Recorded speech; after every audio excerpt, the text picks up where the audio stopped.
Franco, What's happening? happening? What going on, baby? Yeah, Chilling, man. Blessed to be here, baby. man. Listen, bro. Like, how can we be better men? Great question, man. Step number one, get educated. 21st century skills require you to be highly trained in terms of reading data, reading between the line, making inferences.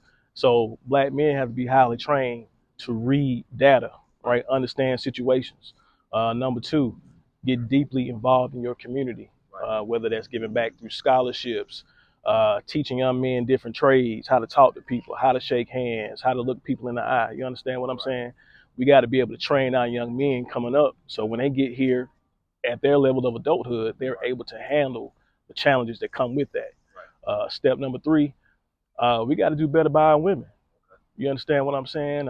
Me included. You know, nobody's immune from that. We've had some situations between the genders. We got to get that situated, man. I'm glad my brother is doing this because we got to be able to talk to each other more affirmingly. You know what I mean? And we don't do that enough. So step one, get educated. Step two, get in your community. Step three, treat your women better. Black men in particular, man, we have a fear of getting old or aging. We got to embrace that, man. You know what I'm saying? Like I'm 42. I don't have my age. You know what I'm talking about? Like we here, we the unks now. You know, we the big brothers, we the dads. Some of us grandfathers. Like you know what I'm saying? We got to get to a point where hey, we men. You know what I mean? We can't be young forever. We got to embrace it, man. I call it unk season. You know what I mean? So first and foremost, we got to acknowledge the fact that we middle age. It is what it is. You know what I'm saying? So once you change your mindset and understand that you are a man, you begin to act accordingly. You know, and a lot of times we have these socially constructed answers of what a man is. They gotta know how to change the tire, change oil. That's good, but for the most part, man gotta know how to lead. You understand what I'm saying? Some men are good at analytics. Some men know how to read spreadsheets and make conclusions. You know what I'm saying? Some men know how to code programs. But at the end of the day, can he lead? Can he make good decisions? You understand what I'm saying? So that's first and foremost. We got to be able to make better decisions.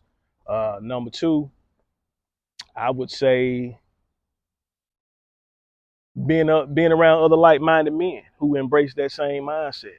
You know, once we get to a point where we're surrounding ourselves with men who take on the challenge, not run away from it, but take on it and embrace it, we all become better people.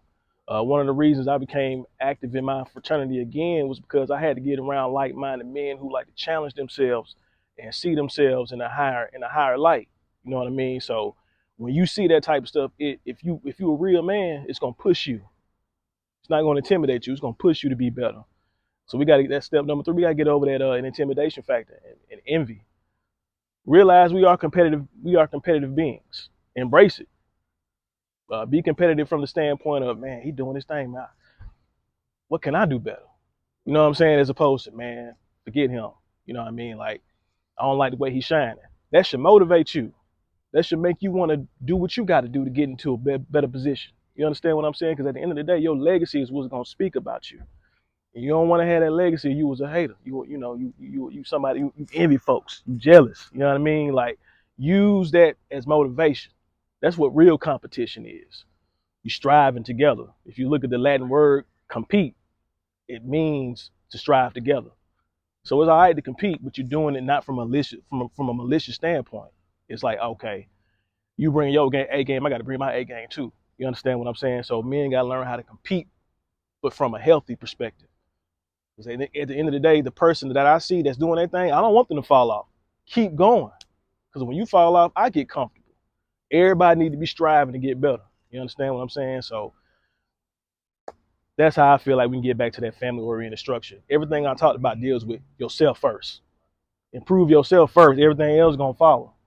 Can't change nothing if you messed up from the inside. So work on you first. Then that family will come back.